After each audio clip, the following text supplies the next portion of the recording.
बरसाने में एक सेठ जी रहते थे। उनके कई कारोबार थे। 3 बेटे और 3 बहुएं थीं। सभी आज्ञाकारी और संस्कारी थे। घर में धन संपत्ति की कोई कमी नहीं थी, लेकिन सेठ जी के मन में एक कमी हमेशा खलती थी। उन्हें कोई बेटी नहीं थी। यही अभाव उनके मन को भीतर ही भीतर कचोटता था। एक दिन किसी संत के दर्शन का सौभाग्य प्राप्त हुआ। सेठ जी ने जब अपने मन की बात संत से कही तो संत मुस्कुराकर बोले, मन में जो अभाव हो उस पर भगवान का भाव स्थापित कर लो। यदि पुत्री की कमी है तो राधा रानी को अपनी बेटी मान लो। सेठ जी को यह बात हृदय में लग गई।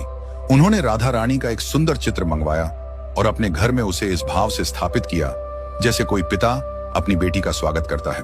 वे रोज सुबह उठते, चित्र को प्रणाम करते, राधे राधे जपते हुए भोग लगाते और जब रात को दुकान से लौटते तो फिर उसी भक्ति और स्नेह से राधे राधे कहते हुए सो जाते।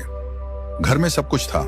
3 बेटे, 3 बहुएं, सुख सुविधाओं से भरा घर, धन धान्य, वैभव, सब कुछ था। लेकिन अब राधा रानी के आने से उनका मन भी तृप्त हो गया था। एक दिन की बात है, एक मनिहारिन सेठ जी के घर आई।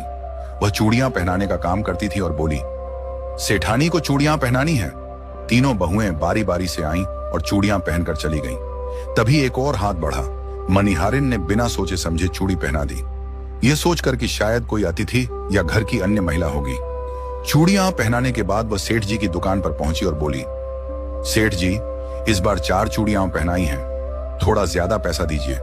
सेठ जी बोले, क्या चूड़ियां महंगी हो गई हैं? मनिहारिन ने कहा, नहीं सेठ जी, इस बार 4 जनों को चूड़ियां पहनाई हैं। सेठ ने आश्चर्य से पूछा, 4? हमारे घर में तो 3 ही बहुएं हैं, चौथी कौन थी? फिर थोड़ी सख्ती से बोले, झूठ मत बोलो, ये लो 3 का पैसा। मनिहारिन बेचारी चुपचाप पैसे लेकर चली गई। सेठ जी के मन में यह बात अटक गई। उन्होंने घर जाकर बहुओं से पूछा, बेटियों, आज चूड़ियां पहनने कौन कौन आई थी? सभी बहुएं बोली, हम तीनों ही गई थी और कोई नहीं। उस रात सेठ जी सोए तो राधा रानी को स्मरण करते हुए सो गए। स्वप्न में राधा जी प्रकट हुई। उन्होंने देखा कि राधा जी के नेत्रों में नमी है, चेहरा भावुक है। सेठ जी बोले, बेटी, तू इतनी उदास क्यों है?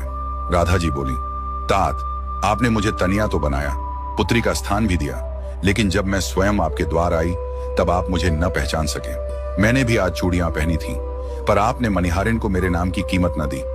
3 बहुओं की तो याद रही, पर बेटी की नहीं। कैसी यह दूरी और कैसी मजबूरी थी?